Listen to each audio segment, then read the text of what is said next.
My parents kicked me out at 18 and said, "Be grateful we fed you." So I fed them something they couldn't swallow. On the morning of my 18th birthday, I woke up to my mom pouring cold water over my face. It's time to man up and move out. I sat up instantly and saw my stepdad standing by my stuff in the doorway. They've always been cruel, but I never expected this. "But I'm your son." My mom laughed. "You've been nothing but a burden since your dad died, wasting our money on therapy, crying about nightmares." My stepdad nodded approvingly. "We kept you fed and housed for 18 years. That's more than most would do." Before I could process what was going on, they shoved my bags into my arms and literally pushed me out the door. I didn't even bother fighting. I guess part of me had already given up. After hours of prayer and petting stray cats, I found myself at a homeless shelter downtown. My hands shook as I filled out the intake forms. That's when my phone buzzed. My parents had unblocked me just to twist the knife deeper. "Mom, stop calling family saying you're homeless. You're embarrassing us." Then from my stepdad, "At least your dad had the decency to die in Afghanistan."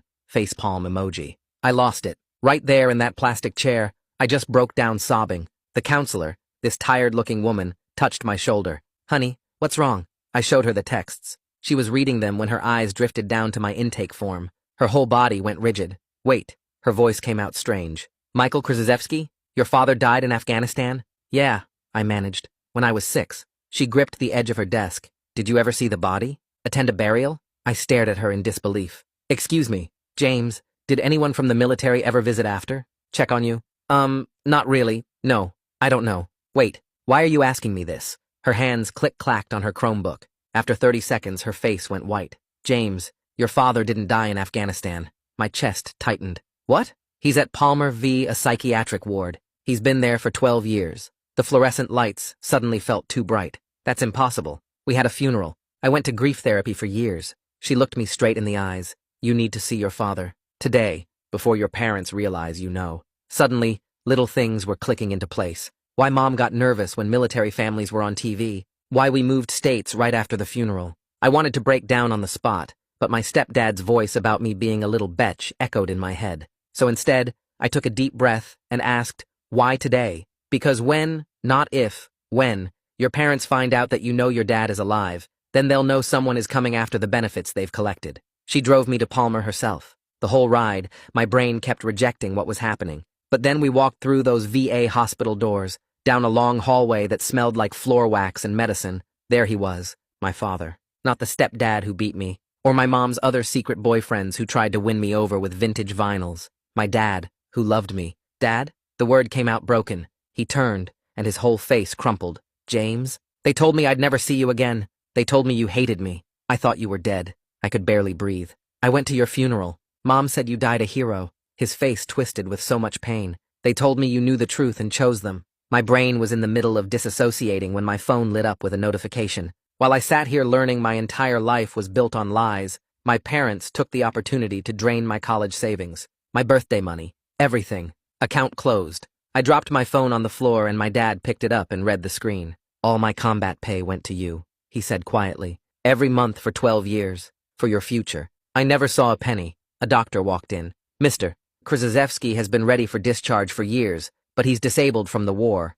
He needs family to release him to. Someone who will take care of him." "I'll do it," I said immediately. "I'll take care of him." The next morning felt unreal. Dad walked out in civilian clothes, jeans, and a flannel that hung loose on him. As we got closer to my mom and stepdad's home, his breathing got shallow. 12 years, Dad whispered. 12 years they stole from us. We stood at the front door, the same door they'd pushed me out of yesterday. Inside, footsteps approached. The deadbolt turned. The door swung open. We were met with my stepdad's face. It dropped so quickly I almost laughed. He was seeing a dead man standing on his porch. Behind him, Mom appeared, and her coffee mug slipped from her hand, shattering on the floor. My dad smiled. "Hello, Mark. We need to talk about my death benefits. Listen to 90 seconds and rate me 5 stars on Spotify. Doing a giveaway for people who did this and show proof on my Instagram. There will be 4 winners, and you get to choose between a Spotify or Amazon gift card." Mark's face went through about 5 different expressions in 3 seconds. First shock, then this weird calculation like he was trying to figure out if this was real, then anger that turned his whole face red. Mom made this small choking sound, and her coffee mug just slipped right out of her hand. It hit the hardwood floor and exploded into pieces. Brown coffee splattered across the white tile in the entryway. The sound of it breaking felt perfect somehow, like their lies were shattering right there with the ceramic. Mark found his voice first and started yelling about how we couldn't just show up here. He said we were trespassing and making crazy accusations. His voice got louder with each word. Mom switched tactics so fast it would have been impressive if it wasn't so sick. Her whole face went soft and concerned. She looked at Dad with these fake worried eyes and asked if he was taking his medications. She said maybe he was confused about what really happened. She used this gentle voice like she was talking to a confused child. I felt my hand moving to my pocket before I even decided to do it. I pulled out my phone and opened the camera app. I held it low by my side but angled up so the microphone would catch everything. I kept my face neutral and let them keep talking. Mark noticed after maybe 30 seconds. His eyes locked onto my phone and he lunged forward. His hand reached out to grab it. Dad stepped between us even though his hands were shaking, so bad I could see them trembling from where I stood. Mark stopped. He looked past Dad to the street where a neighbor was getting their mail. His face changed again, and he backed up a step. I kept recording. Mom tried a different approach and said we should all sit down and talk calmly inside. Dad's breathing changed. It got fast and shallow. I could see his chest moving too quick. His eyes had this unfocused look that I recognized from the hospital. He was starting to spiral. I made the choice right there. We came here to let them know we weren't going away. That message got delivered. I touched Dad's arm and said we were leaving. He nodded but didn't say anything. We turned and walked back to the car. I could feel Mom and Mark watching us from the doorway. I got Dad into the passenger seat, and he just stared down at his hands. They were still shaking. I sat in the driver's seat for a minute trying to figure out what to do next. Then I remembered the shelter counselor had given me her direct number. I called her and explained what just happened. She didn't waste time with questions. She said she could arrange a one-night motel voucher through an emergency fund. She gave me the address and said to ask for the manager. I thanked her and hung up. Dad hadn't moved. He was still looking at his hands like they belonged to someone else. I started the car and drove to the motel. It took 20 minutes. Dad didn't speak the whole way. The weight of being the only thing between him and complete breakdown sat on my chest like a rock. The motel was called the Sunset Inn, even though there was no sunset view anywhere. Just a parking lot and a highway. The manager gave us the key to room 107 without much conversation. The room smelled like old cigarettes and cleaning spray. There were 2 beds with brown covers, and a desk by the window with a scratched surface. I spread everything out on that desk. Dad's discharge papers from Palmer, my birth certificate that I'd grabbed from my room before they kicked me out, screenshots of the texts from Mom and Mark,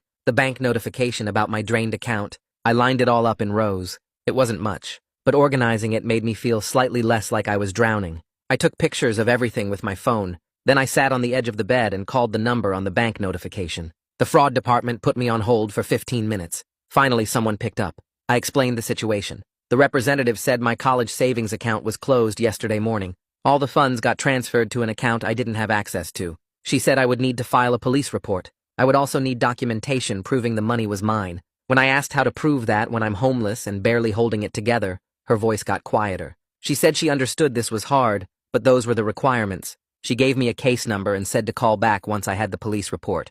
I wrote the number down on the motel notepad. My hand was shaking. Dad spoke for the first time since we left the house. He said when he enlisted, he set up something called an allotment. His combat pay would go directly to support his family. He didn't understand all the technical details of how it worked. He just wanted to make sure we would be taken care of if anything happened to him. His voice had this guilt in it that made my throat tight. He said he thought that money was going to me all these years. For my future, for college. I told him I never saw any of it. He put his face in his hands. Something broke in me watching that. This man who served his country and got locked away and lost 12 years with his son, feeling guilty because he tried to take care of me, and it got stolen. I wanted to say something to make it better, but there weren't any words for this. I just sat next to him on the bed until his breathing evened out. I spent the next hour backing up everything on my phone to the cloud.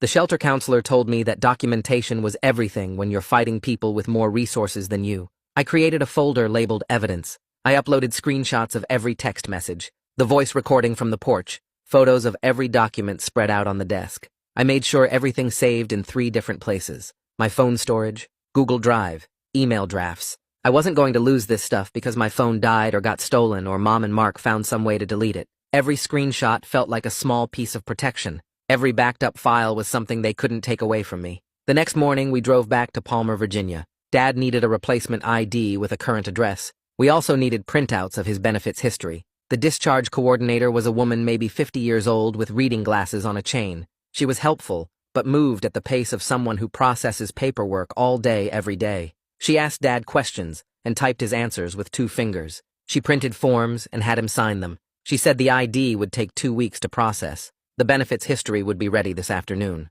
I sat in the plastic chair and practiced patience. My brain was screaming that we needed answers faster, that every day was another day Mom and Mark could be hiding money or destroying records, but I kept my mouth shut and waited. The coordinator finished the forms and gave us a number to call this afternoon for the printouts. We thanked her and left. In the car, Dad said he was tired. I drove us back to the motel. He laid down on one of the beds and fell asleep almost immediately. I sat at the desk and stared at the organized documents. We had taken the first steps. We had confronted them. We had started documenting everything. We had begun the process of getting Dad's identity back. It wasn't enough. It wasn't even close to enough. But it was something. And something was more than I had 2 days ago when I woke up to cold water on my face. The next morning, I dug through the papers until I found the VA benefits phone number and dialed it. The automated system made me press numbers for different departments, and I got transferred 3 times before landing in a queue with hold music that sounded like it was recorded in 1987. I put the phone on speaker and set it on the desk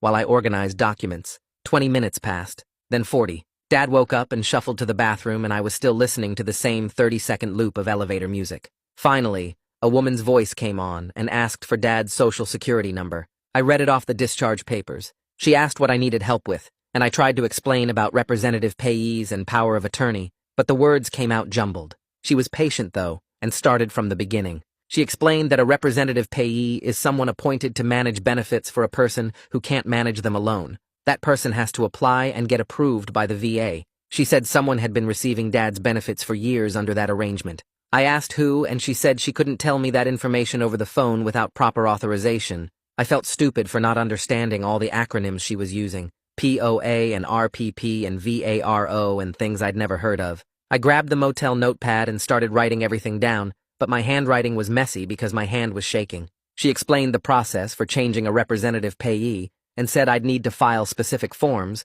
and Dad would need to be evaluated. The whole conversation took an hour, and when I hung up, my brain felt full of information I barely understood. I called the shelter counselor and told her about the VA call. She said she wanted to connect me with Adult Protective Services because what my parents did might be financial exploitation of a disabled veteran. I hesitated. Mom had spent years teaching me that government agencies were traps that made things worse, and you couldn't trust them. The counselor must have heard something in my silence because she said sometimes the system is the only protection you have. I thought about that. About how the system had already helped me find Dad when I didn't even know to look. About how I couldn't fight Mom and Mark alone with no money and no home. I said okay, and she gave me a number to call and a name to ask for. Giovanni Mercier. She said he handled cases like this, and he was good at his job. I thanked her and wrote down the information. Before I made that call, I tried something else. I went through my phone contacts and found numbers for family members I barely remembered. Aunts and uncles and cousins from before we moved states. Most of the numbers were disconnected. 3 went to voicemail, and I left messages explaining what happened and asking if they'd talk to me. 2 rang, but nobody answered. Then I called Aunt Lisa, my mom's sister. She picked up on the 4th ring. I started to explain who I was, and she cut me off. She said she'd already heard from my mother that I was spreading lies and trying to make them look bad. She said she didn't want to get involved in family drama. I tried to tell her about Dad being alive, but she talked over me. She said Mom had been through enough losing her husband and raising me alone, and I should be grateful instead of causing trouble. Then she hung up. I sat there staring at my phone. The isolation felt deliberate, like Mom had spent years cutting off anyone who might question her story or help me if I ever found out the truth. That night after Dad fell asleep, I opened a new document on my phone and started writing everything I could remember. I put Dad's supposed death at the top and marked it as when I was 6. Then I listed everything that happened after. How we moved to a different state within months of the funeral. How Mom got nervous whenever military families appeared on TV shows. How she always changed the subject fast when I asked about Dad's service or wanted to look at photos of him. How she threw out most of his stuff during the move and said it was too painful to keep. How we never visited the grave she claimed he was buried in. I wrote down the therapy sessions where I cried about losing him. The nightmares I had for years. The way Mom used my grief to control me and make me feel guilty for being sad. Writing it all out made the patterns visible. It wasn't just one lie. It was a whole structure of lies built carefully over 12 years, each piece designed to keep me from asking the right questions. My phone lit up at midnight, a text from Mom. It said we could talk if I stopped spreading rumors and making her look bad to the neighbors. She said people were asking questions, and it was embarrassing her. She said I was being dramatic, and we could work this out if I just calmed down and came home. I read it 3 times. My thumb moved toward the reply button, and I caught myself. I stared at the message for 20 minutes. Part of me wanted to type back all the things I was feeling, but I knew that's what she wanted. She wanted me to engage so she could twist my words and make me feel crazy. Instead, I took a screenshot of the text. I opened my evidence folder and added it to the collection.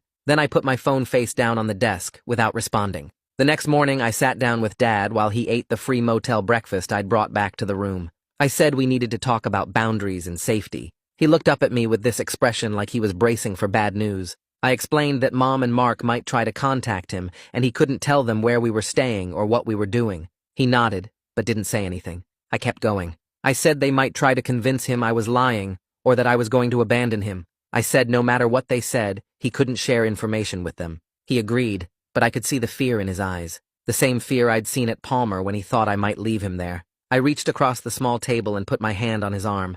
I promised him I wasn't going anywhere. I said we were going to figure this out together, and I meant it. His shoulders relaxed a little, and he went back to eating. I had an appointment at Legal Aid that afternoon. The office was in a strip mall next to a tax preparation place. Inside, it smelled like old coffee and copy machine toner. The receptionist had me fill out an intake form and then led us to a small office where Artemisia Bruno was waiting. She was younger than I expected, maybe 30 with dark hair pulled back and glasses. She shook both our hands and gestured for us to sit. Then she opened a yellow legal pad and said to start from the beginning. I told her everything. About waking up to cold water on my birthday. About the shelter counselor finding Dad. About the confrontation on the porch. About the drained bank accounts. She didn't interrupt once, just wrote notes in neat handwriting and nodded occasionally. When I finished, she looked up at me. She said we had potential civil claims for fraud and conversion. She explained those were legal terms for lying to steal money and taking property that belonged to someone else. She said there was also a criminal angle if the district attorney's office got involved. She asked if I had documentation, and I showed her my phone with all the screenshots and recordings. She said that was good, that I was smart to preserve everything. Then she said this was going to take time, but she would help us. 2 days later, my phone rang from a number I didn't recognize. I answered, and a man said his name was Giovanni Mercier from Adult Protective Services. He said the shelter counselor had referred my case, and he wanted to schedule a phone intake. I grabbed my notepad. He asked questions about Dad's situation, and I answered as clearly as I could. He said he was opening a case file and assigning an investigator. He explained the process would take time because they needed to interview multiple parties and gather financial records. I felt my impatience rising. I wanted answers now. I wanted Mom and Mark punished now, but Giovanni's voice was calm and steady, and he said thorough investigation was better than quick dismissal. I knew he was right, even though it frustrated me. He said someone would call within a week to schedule interviews, and I should keep documenting everything. The next call came from the bank. A woman named Agatha Riggs from the fraud department. She said she'd received my initial report and was creating a case file. Then she started listing documents they would need. A police report, proof of my identity, evidence the account was set up for my benefit, statements from anyone who could verify my parents' access wasn't authorized. I wrote everything down, but each requirement felt like another mountain to climb. I didn't have some of these things. I didn't know how to get others. Agatha must have sensed my stress because she said to take it one step at a time. She said to get what I could and call her back. She gave me her direct number and said she was assigned to my case specifically. That afternoon, Ricardo Bruno from the VA called. He said he was a social worker, and he wanted to schedule a consultation about housing assistance and caregiver programs. He also said we needed to talk about changing Dad's representative payee. He started naming programs and resources I'd never heard of. HUDVASH and caregiver stipends and something called aid and attendance. I grabbed my notepad again and wrote as fast as I could, but he was talking quickly, and I was missing things. He must have noticed because he slowed down and said he'd email me information about everything. Then he asked when we could meet in person. I looked at Dad sitting on the bed watching TV and felt something loosen in my chest. Relief maybe, or hope. Someone was actually helping us. Someone who knew how the system worked and wanted to guide us through it. I scheduled the meeting for the following week, and when I hung up, I realized my hands had stopped shaking. The next morning, I met Artemisia at the legal aid office, and she helped me draft a formal request to Peaceful Rest Funeral Home. I gave her the address Mom had taken me to 12 years ago for the memorial service. Artemisia explained we needed official confirmation of what services they actually provided versus what Mom claimed happened. She typed up the request on legal aid letterhead,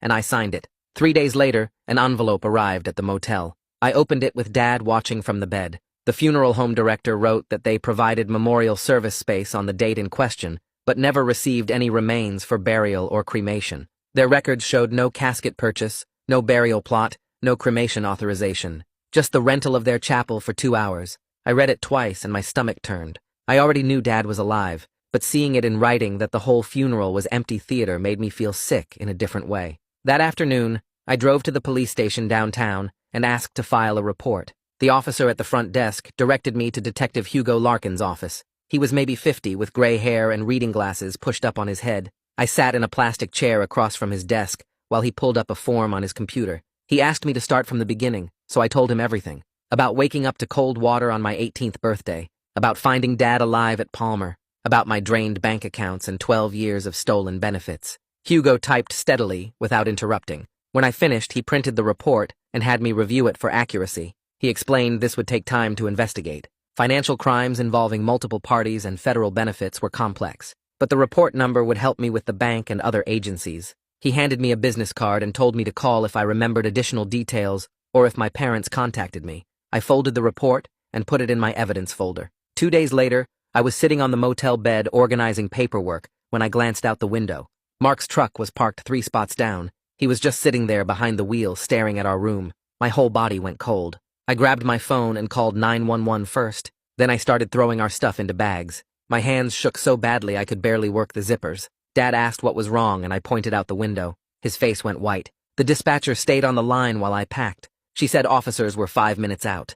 I kept watching Mark through the curtain. He hadn't moved, just sitting there watching us. When the police arrived, Mark drove away slowly. The officers took a report and told me to document any future contact. After they left, I sat on the floor with my back against the bed. Dad put his hand on my shoulder. We decided to keep our bags packed from now on, just in case. The next day, Artemisia helped me request my school records from the district office. She explained we needed documentation showing the grief therapy Mom had me in for years. The records arrived a week later, and I spread them across the motel desk. Page after page of counseling session notes from ages 6 to 16. Every single one listed the diagnosis code for loss of parent. The therapist's notes documented my ongoing trauma over Dad's supposed death, how I cried about missing him, how I had nightmares about the funeral, how Mom told the therapist I needed help processing my father's combat death. Each session was billed to my parents' insurance with that same diagnosis code. Reading through years of my own grief written up in clinical language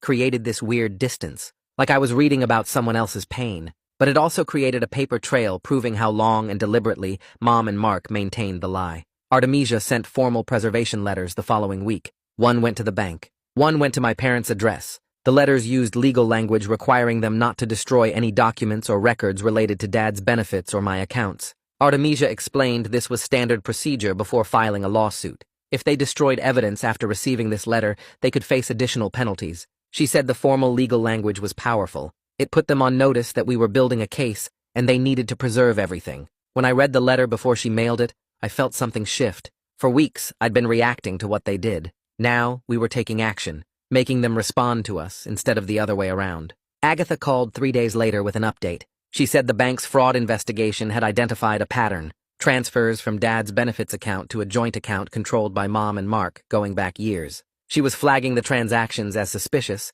and building a timeline, but she warned me that proving the transfers were unauthorized would require more documentation. We needed records from the VA showing Dad never authorized Mom as his representative. We might need court orders to access certain accounts. She said the bank was taking this seriously, but the investigation would take time. I wrote down everything she said and added it to my notes. Each piece of evidence felt like another brick in the wall we were building. The VA called that same week to schedule an interview with Dad. Ricardo explained they were reviewing Dad's representative payee arrangement. They needed to interview him alone, without family present, to ensure he could express his wishes freely. The appointment was set for the following Tuesday at the VA clinic. Ricardo said this was standard procedure when there were concerns about a payee's authority. They wanted to hear directly from Dad what he wanted and who he trusted to manage his benefits. I felt hopeful for the first time in weeks. Someone was finally centering what Dad actually wanted instead of what other people decided for him. Dad was nervous about the interview, but I helped him practice answering questions clearly. Giovanni called me 2 days later. He said he'd conducted a home visit to Mom and Mark's house as part of the APS investigation. They were cooperative and claimed they had proper power of attorney to manage Dad's affairs while he was hospitalized. Giovanni said they seemed prepared with documents and explanations, but he was requesting copies of everything they showed him to verify authenticity. He explained that people who commit financial exploitation often have paperwork that looks legitimate at first glance. His job was to dig deeper and confirm whether their authority was actually valid. He said the investigation was ongoing and he'd update me as he learned more. After we hung up, I felt frustrated. Of course, Mom and Mark seemed cooperative. They'd been lying successfully for 12 years. The following week, Artemisia received copies of the alleged power of attorney through discovery demands. She called me to her office and spread the document across her desk. I looked at the signature line where Dad supposedly signed over authority to Mom. Even to my untrained eye, it looked wrong. The letters were shaky and uneven, nothing like Dad's signature on his current VA documents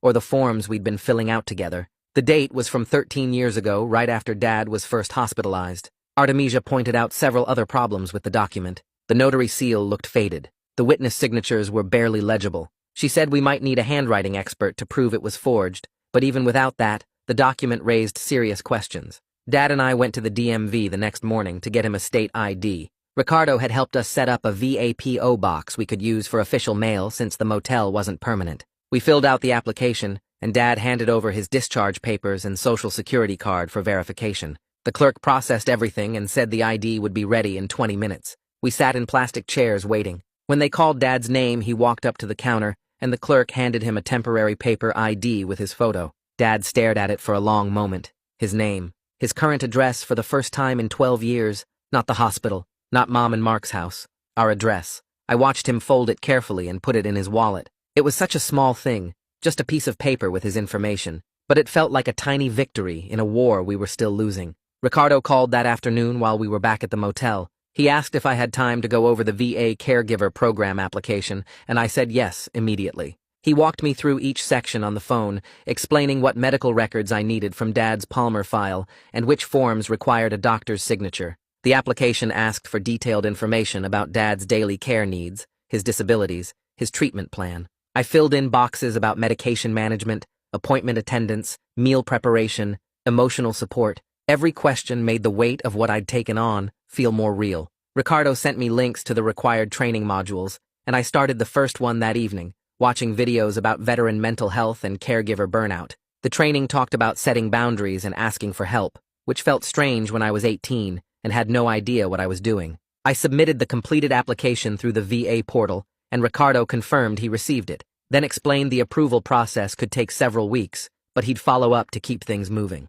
The shelter counselor had referred me to Amelia Fletcher at the community mental health clinic, and I went to my first appointment 2 days later. The clinic was in a converted house with mismatched furniture in the waiting room and motivational posters on the walls. Amelia called me back, and I followed her to a small office that smelled like lavender. She was maybe 40, with glasses and a calm way of moving that made the room feel safer. She asked what brought me in, and I started explaining about my parents kicking me out and finding Dad and the stolen money, and halfway through I realized I was talking too fast and my hands were shaking. She didn't interrupt or try to fix anything, just listened and took occasional notes. When I finished, she asked how I was sleeping and eating, and I admitted I wasn't doing great with either. She said we'd work on coping skills and processing the trauma, but for now she just wanted me to know I had a place to talk about it. The session was only 50 minutes, but leaving felt like I'd set down something heavy, at least temporarily. Agatha from the bank called to schedule a detailed interview, and I met her at the branch office the following week. She had printouts of every transaction on my old savings account going back 5 years,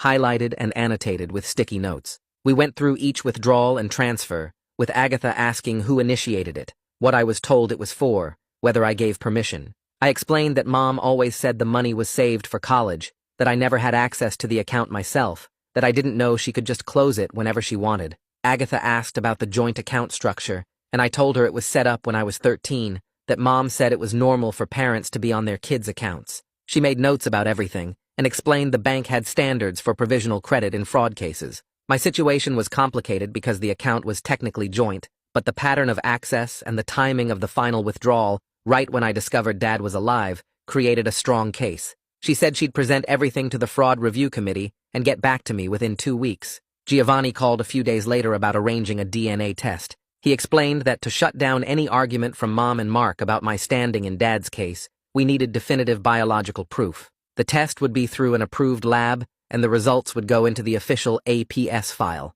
I agreed, even though something about it felt wrong, like I had to prove my own family. We went to the lab the next morning, and a technician swabbed the inside of my cheek, then Dad's, and labeled the samples with case numbers. The whole thing took 10 minutes. Walking out, I felt angry that this was necessary, that 12 years of lies meant I had to scientifically verify I was my father's son. Dad was quiet in the car, and I knew he felt it too, this invasive proof of something that should have just been true. Artemisia called me into the legal aid office for an update.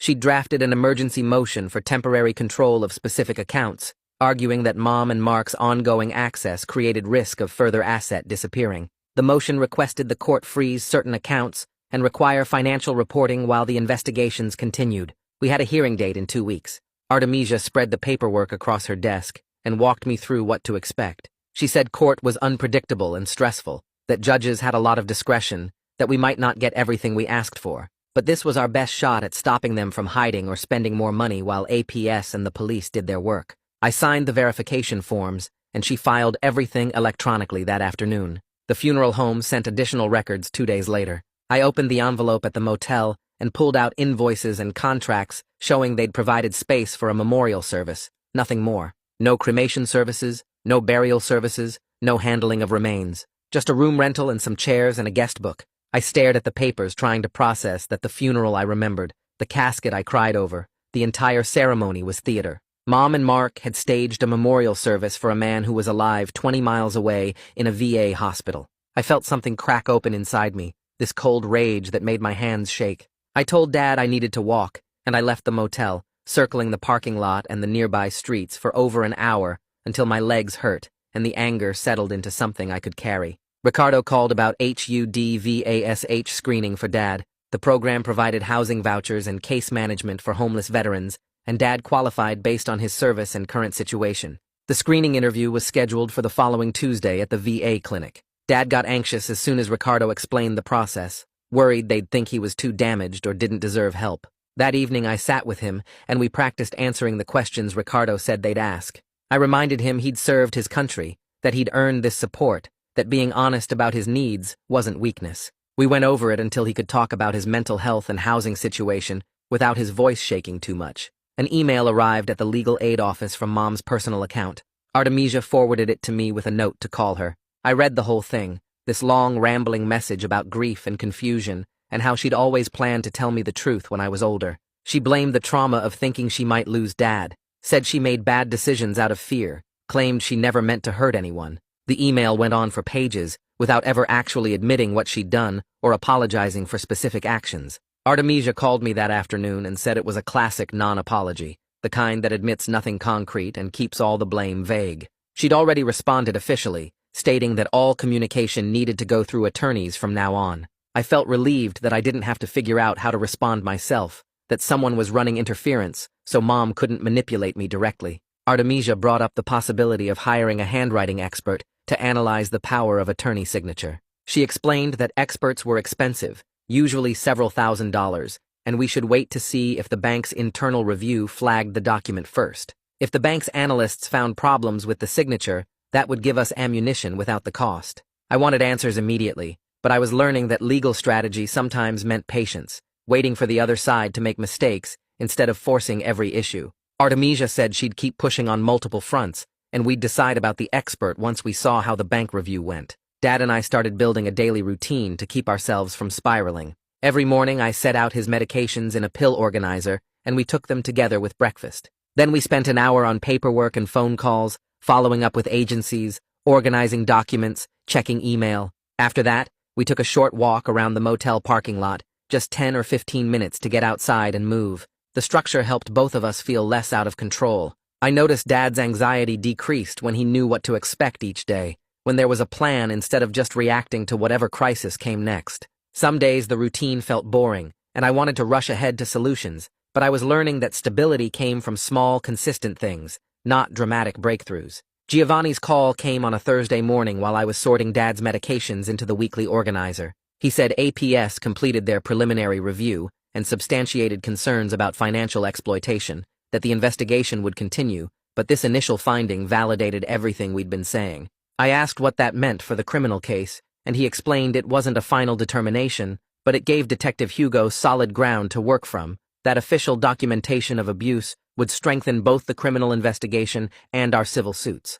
I thanked him and hung up, then sat there staring at the pill organizer, because after weeks of feeling like maybe I was making too big a deal out of this, Someone official was saying it actually happened, that what Mom and Mark did was real abuse with a paper trail to prove it. The bank called 2 hours later, and Agatha walked me through their internal review findings, how their analysts flagged the power of attorney's signature as potentially forged based on comparison with Dad's other documents on file. She said they were placing holds on any further withdrawals from Dad's benefits account while they completed their investigation, that this didn't get our money back yet, but it stopped Mom and Mark from draining more while we built the case. I asked how long the review would take, and she said probably another few weeks, that these things moved slowly, but the holds were immediate and enforceable. Dad asked what was happening, and I explained both calls, watching his face shift from confusion to something like hope, like maybe the system actually worked sometimes, instead of just crushing people who couldn't fight back. The restraining order hearing was scheduled for Monday at the county courthouse,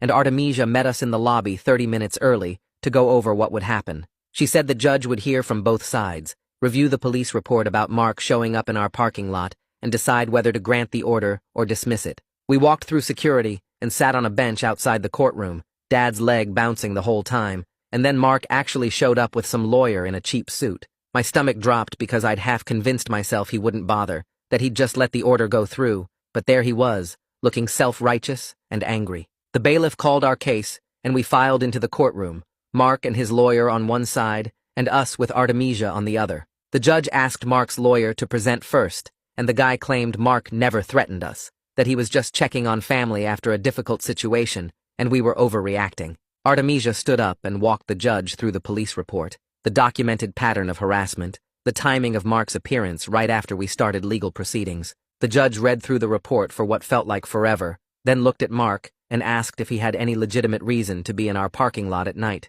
Mark started talking about family obligations, and the judge cut him off, said the evidence showed a pattern of intimidation, and granted a limited order requiring Mark to stay 500 feet away from us for 6 months. We walked out, and I felt this weird mix of relief and disappointment, because 6 months felt both like protection and like not enough, but Artemisia said it was a solid win, and any violations would mean jail time. The VA scheduled Dad's representative payee interview for Wednesday, and we drove over to Palmer for the appointment. A social worker I hadn't met before brought Dad into an office alone, and I sat in the waiting room for 40 minutes checking my phone every 2 minutes. When Dad came out, he looked tired, but okay, said they asked who he wanted managing his benefits, and he told them me without hesitating. The social worker called me in after and explained there was a process, that I'd need to complete training modules and submit paperwork, but Dad's clear statement of preference carried significant weight in their decision. She handed me a folder with training information and said they'd be in touch about next steps,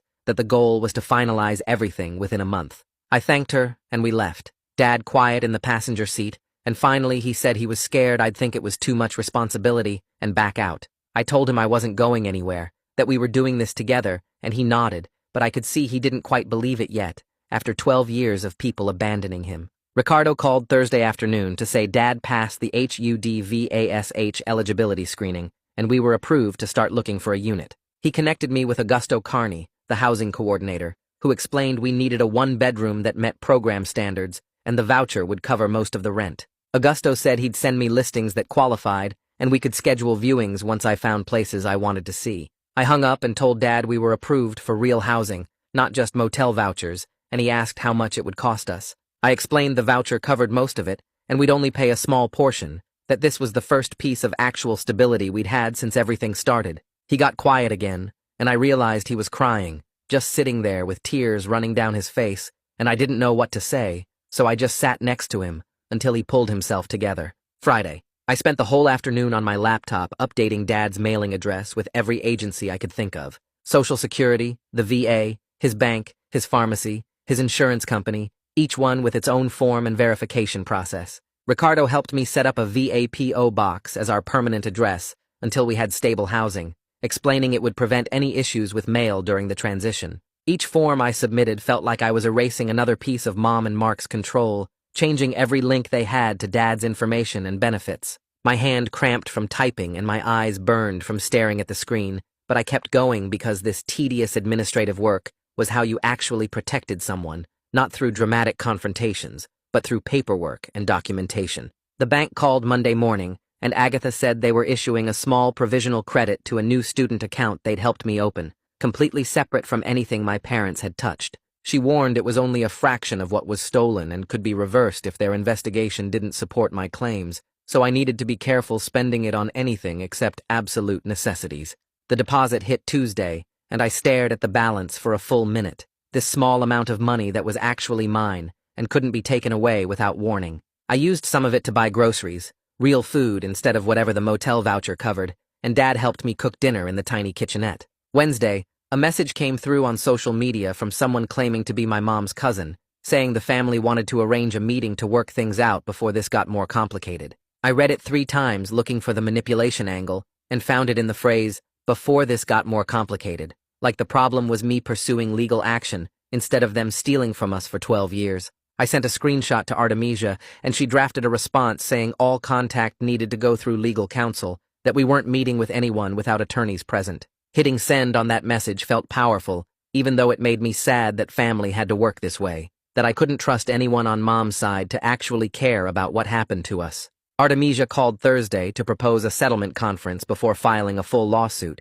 explaining that litigation was expensive and slow, and if we could get restitution and accountability through negotiation, it might be better than years in court. I said I didn't think Mom and Mark would ever take real responsibility, that they'd just make excuses and try to minimize what they did. She agreed that was likely, but said the pragmatic approach was to try settlement first, that we could always file suit if they refused to negotiate in good faith. I told her to set it up, but I wasn't expecting anything good to come from it. The DNA results arrived Friday in a plain envelope, and I opened it already knowing what it would say. The test confirmed I was Dad's biological son with 99.9% certainty, shutting down any possible argument that I wasn't entitled to be involved in his care or pursue claims on his behalf. Giovanni called an hour later to say he'd received the results and was filing them with APS as part of the official record, one more piece of documentation proving our relationship and my legal standing. I filed the report in our evidence folder and added it to the cloud backup, this proof of something I'd never doubted,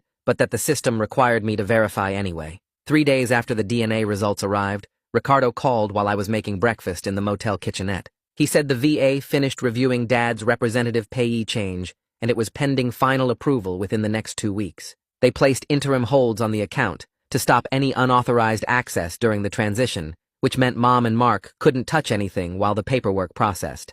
I asked what happens once it's approved, and Ricardo explained I'd have legal authority to manage Dad's benefits, full control over the money that was supposed to support us all these years. Dad was sitting at the tiny table listening to my side of the conversation, and when I hung up and told him what Ricardo said, his hands started shaking. I reached across and held them steady until he nodded and took a breath. The settlement conference happened the following Tuesday at Legal Aid, in a small conference room with a scratched table and flickering overhead lights. Artemisia sat next to me with her laptop open and 3 folders of documentation stacked in front of her. Mom arrived first with her attorney, a middle-aged guy in a wrinkled suit who looked like he'd rather be anywhere else. Mom's eyes were already red and puffy, like she'd been crying in the car, and when she saw me, she reached out like she wanted to hug me, but I just stared at her until she sat down. Mark showed up 10 minutes late without a lawyer, dropping into a chair and immediately starting in about how this whole thing was a misunderstanding, and we were making him look bad at work. Artemisia ignored him completely and opened the first folder, laying out bank statements showing the pattern of transfers from Dad's benefits to their joint account. Mom's attorney shifted in his seat and started taking notes. Artemisia walked through each document methodically, her voice calm and factual, pointing out dates and amounts and the timeline of when Dad was hospitalized versus when the transfers started. Mom kept interrupting with excuses about how confused she was after losing her husband and how she thought she was doing the right thing. Mark got louder, insisting they had power of attorney and everything was legal, but Artemisia just pulled out the questioned document and asked if he'd like to explain why the signature didn't match any of Dad's other signatures on file. The room went quiet, except for the buzz of the fluorescent lights. I sat there watching Mom perform her grief, while Mark cycled through anger and defensiveness, and something shifted in my chest. I wasn't angry anymore, just exhausted and ready for this to be over, so Dad and I could move forward.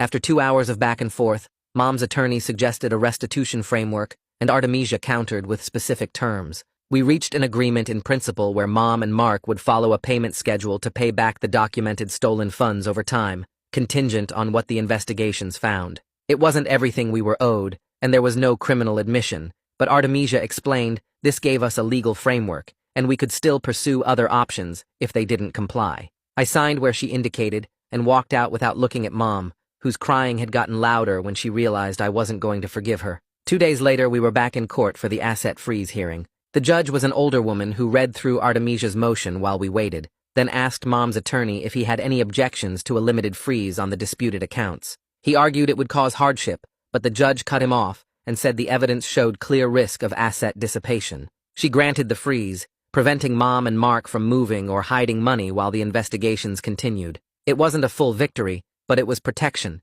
and I was learning that legal progress happened in small procedural steps, not the dramatic courtroom moments I'd seen on TV. Walking out of the courthouse, Dad asked if we won, and I told him we got what we needed for now. That afternoon, Augusto called saying he found a HUD-VASH unit, a one-bedroom apartment in a neighborhood near bus lines and the VA clinic. We scheduled a viewing for the next morning, and I barely slept that night, too nervous that something would fall through. The apartment was on the second floor of a plain brick building with a small parking lot.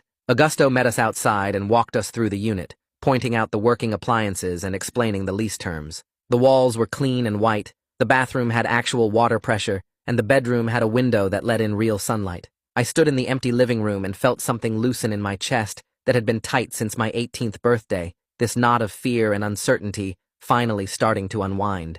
Dad walked through each room twice, touching the walls like he couldn't believe they were real. Augusto said we could move in within 2 weeks once the final paperwork cleared, and I signed the application right there on his clipboard. The caregiver program sent an acceptance email that evening, pending completion of the training modules. I pulled up the online portal and started working through the lessons about medication management and mobility assistance and recognizing signs of distress. The training took 3 days to finish, but once I completed it, I'd receive a monthly stipend for helping Dad with daily activities and medical appointments. It wasn't much money, but it was reliable income, and more than that, it validated that taking care of Dad was real work, not just something I was supposed to do for free because he was family. Giovanni called the following week to say APS issued a preliminary letter of concern to Mom and Mark. The letter formally notified them that the investigation found substantiated evidence of financial exploitation of a disabled veteran. He was careful to explain this wasn't a final determination, but it was a significant finding that would support the criminal case and civil recovery efforts. I asked what happens next, and Giovanni said the full report would go to the DA's office for review, and they'd decide whether to file charges based on the evidence. Move-in day arrived on a Saturday morning. Dad and I packed our few belongings from the motel into trash bags and took the bus to the new apartment. Augusto met us there with the keys and helped carry stuff upstairs.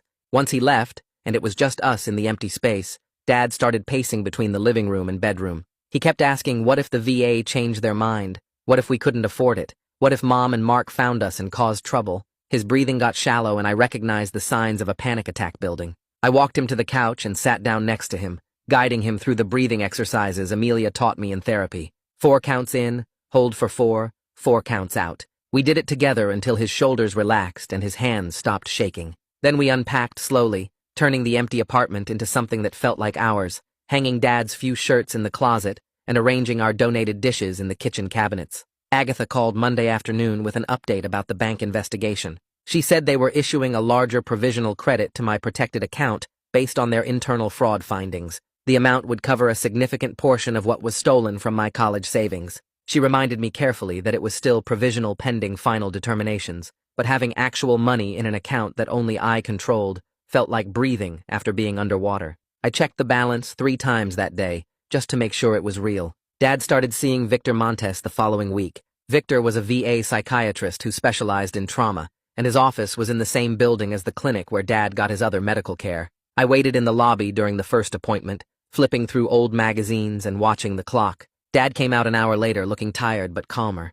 In the car, he told me Victor was straightforward about the work ahead, acknowledging both the combat trauma and the psychological damage from 12 years of wrongful hospitalization. Victor was optimistic about Dad's capacity for healing, which gave us both something we hadn't had in a long time: hope. The following week, I took the bus to the community college and found Cassie Vicker's office on the 2nd floor of the Student Services building. She was younger than I expected, maybe late 20s, with a desk covered in forms and a coffee mug that said, "Deadline Survivor." I explained my situation without going into all the details, just that I was 18, responsible for my disabled veteran father, and needed to figure out college while managing his care. Cassie pulled up the fee waiver program on her computer and started clicking through requirements. She asked about my high school transcripts, and I told her they were still at my old address, but I could request copies. She made a note, and then opened a course catalog, walking me through what a realistic first semester looked like for someone working part-time and caregiving. She suggested 2 classes to start,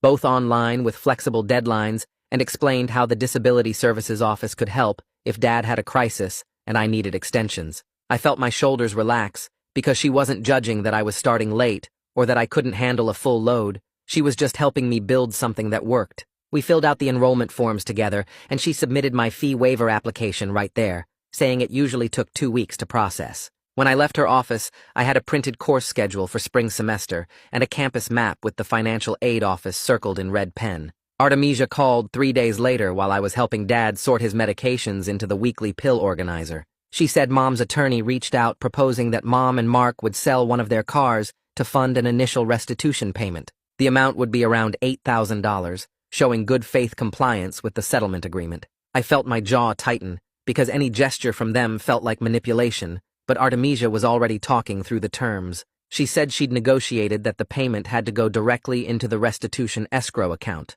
not to us, and they needed to provide the bill of sale and deposit confirmation within 30 days. I asked if this meant they were actually taking responsibility, and Artemisia's voice got careful. She said it meant they were following the agreement to avoid further legal action, which wasn't the same as remorse, but it was compliance. I told her I'd accept the payment once it was verified in writing, and she said she'd send me copies of everything. After we hung up, I explained it to Dad, and he just nodded slowly, his hands still on the pill bottles. He said he didn't care about their reasons as long as the money came back. 2 weeks later, I was carrying groceries up to the apartment when I saw Mark's truck in the parking lot. My stomach dropped and I stopped walking, bags still in my hands. He was sitting in the driver's seat about 50 feet from our building, engine off, just staring at the windows. I turned around immediately and walked back toward the street, pulling out my phone. I called 911 and told the dispatcher there was a restraining order violation in progress, gave them the address and Mark's license plate number. The dispatcher told me to stay on the line and move to a safe location. I went around the corner to the bus stop and waited, watching the parking lot entrance. A police car arrived within 10 minutes, and I saw the officer approach Mark's truck. Mark started gesturing and pointing, but the officer wasn't having it. They talked for a few minutes, and then the officer walked Mark to the patrol car. I gave my statement to a second officer who arrived, showed him the restraining order paperwork on my phone, and confirmed Mark had no legitimate reason to be at our address. The officer said they were arresting Mark for violation, and I'd receive a court date notification for the hearing. The hearing happened the following week, and I sat in the courtroom watching Mark try to explain to the judge that he was just driving through the neighborhood. The prosecutor presented the police report, the GPS data from the 911 call showing I was at the apartment complex when I called, and photos the officer took off Mark's truck parked in our lot. The judge looked at Mark and said this was a clear violation of a protective order and asked if he understood that the order existed specifically to prevent this kind of contact. Mark started to argue, but his attorney put a hand on his arm. The judge extended the restraining order to a full year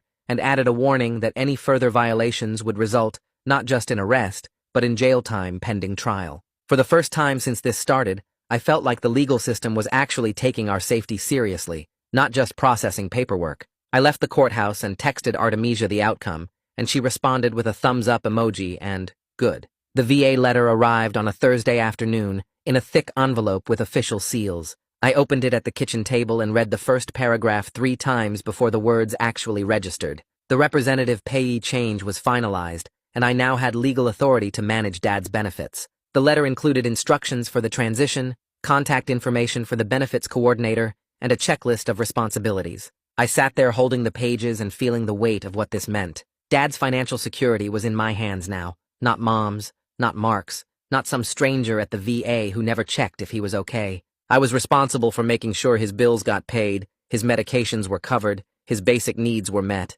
It was overwhelming, but it was also right, and I felt grateful that after 12 years of exploitation, someone finally trusted me to do what should have been done all along. I walked into the living room where Dad was watching the news and showed him the letter. He read it slowly, and then looked up at me with wet eyes and said, "Thank you." The first caregiver stipend payment hit my account on the 15th of the month. I was checking my phone during Dad's doctor appointment when the deposit notification popped up. I stared at the screen for a full minute, reading the amount and the description line that said, VA Caregiver Support Program. It was small, only a few $100s, but it was reliable income that would come every month. Combined with Dad's benefits that I now controlled properly, we could actually budget for rent and food and basic stability without constant crisis. I showed Dad the notification when we got back to the car, and he squeezed my shoulder. On the way home, we stopped at the grocery store, and I bought actual fresh vegetables instead of just ramen and canned soup, and it felt like a luxury, even though it was just normal food that normal people bought.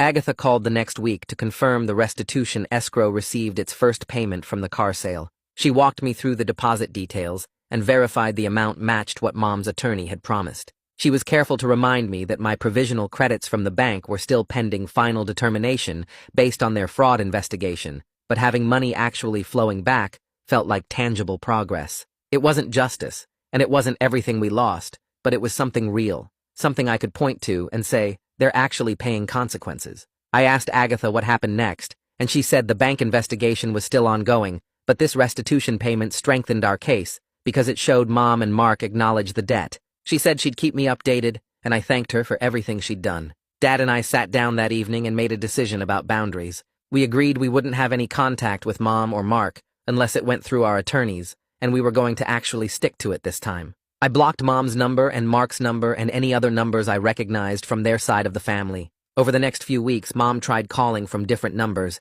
and I didn't answer. Mark's sister reached out on social media asking if we could talk, and I blocked her. Mark's brother sent a message saying I was tearing the family apart, and I deleted it without responding. Every time I held that boundary, instead of caving to guilt or curiosity, I felt a little bit stronger. The consistency of not engaging created a calm I didn't know was possible, like I could finally breathe without waiting for the next manipulation or crisis. 3 months after I woke up to cold water on my face, I was sitting at our kitchen table with Dad's evening medications laid out in front of me. The apartment smelled like the cheap chicken and rice I had in the oven, and my laptop was open to my community college syllabus for the online writing class I'd started the week before. Dad was in the living room watching some cooking show, and I heard him laugh at something the host said.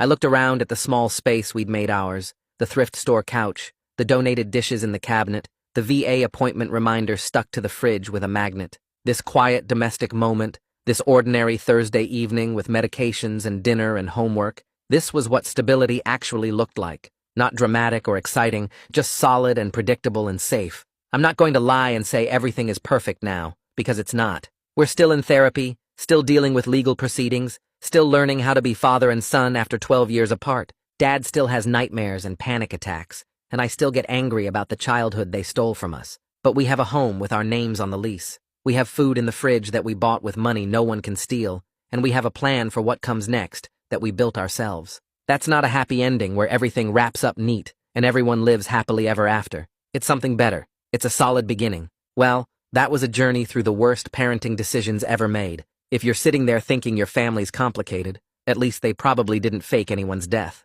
Probably. Anyway, subscribe if you want more stories that start terrible and end with a tiny sliver of hope. And hey, if you learned anything today, maybe it's that the legal system occasionally works. Shocking, I know. All right, I'm out.